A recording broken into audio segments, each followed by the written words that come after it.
patched me up, put me on her shoulder, and blasted her away through the rest of the complex. Synths everywhere. Carrying you the whole time? Amazing, right? That's one word for it.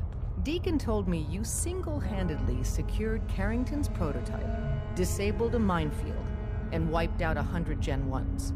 So is any of that true?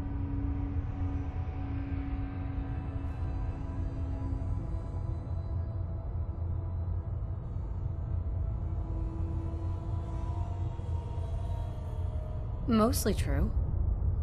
But there wasn't 100 of them. And Deacon was with me the whole way. Embellishing the truth again, are we? She would have fallen for it, you know? Don't flatter yourself. Still, I was expecting Deacon to grab a full team, including Glory, to secure that prototype. But instead, just the two of you cleared out the entire switchboard. You'd be insane not to sign her up, Des. You've certainly made an impression on Deacon. He's never spoken about, or lied about, anyone so highly before. Welcome to the Railroad, Agent. Glad to be aboard. It seems we're very lucky to have you. So you're in. Now we need to know what to call you. Secrecy keeps us alive. Code names are a part of that. So what's yours?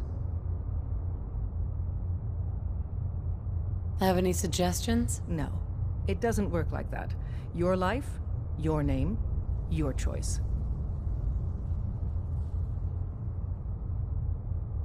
Call me Whisper. After Tommy? Or... Either way, that's very fitting. Your first official order is to deliver Dr. Carrington his prototype and see if he can use another pair of hands. But first, it's time to meet the rest of the gang.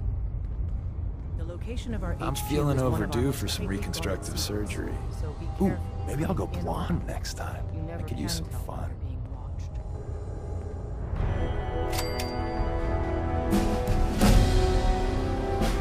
So, seems you know how to hold your own. Nice costume, freak. Thanks. You're not so bad yourself. I never get many complaints. It's just real rare these days. Find someone who's not willing to take things the way they're handed to them. Too many good folks not willing to get their hands dirty. And too many assholes taking advantage of it. Look at what happened at Diamond City. Before McDonough took over, it was a half-decent place to live. A little stricter than I usually go for, but not terrible. I thought he and I had a pretty happy childhood. But then he decides he's gonna try and get elected with his anti-ghoul crusade. Mankind for McDonough. Before you know it, you got families with kids lining up to drag folks they called neighbor out of their homes and throw them to the ruins.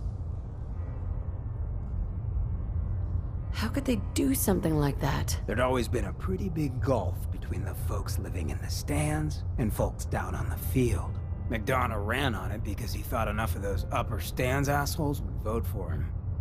Guess he was right. I remember storming into his office above the stands after the inauguration speech. He was just standing there, staring out the window, watching as the city turned on the ghouls. He didn't even look at me. Just said, "I did it, John. It's finally mine." Should have killed him right there, but I don't think it would have changed anything. Instead, I pleaded with him, begged him to call it off. He said he couldn't. He had nothing against the ghouls. He was just carrying out the will of the people. And he couldn't betray the voters. And then he smiled. That hideous fucking mile-long smile. He never smiled like that when we were kids. I didn't even recognize him.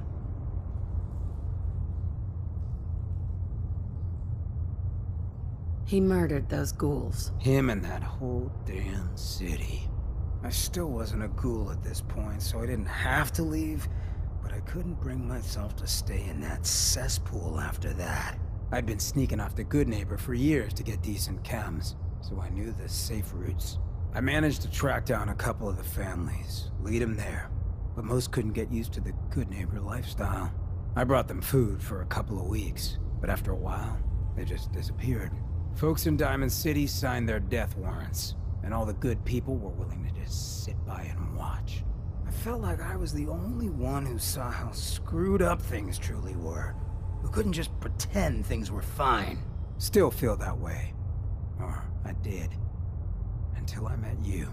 I know I run my mouth, but having someone who sees the world for what it is, and is willing to do something about it, it's meant a lot to me. I feel damn lucky to have you as a friend. And that's what we are?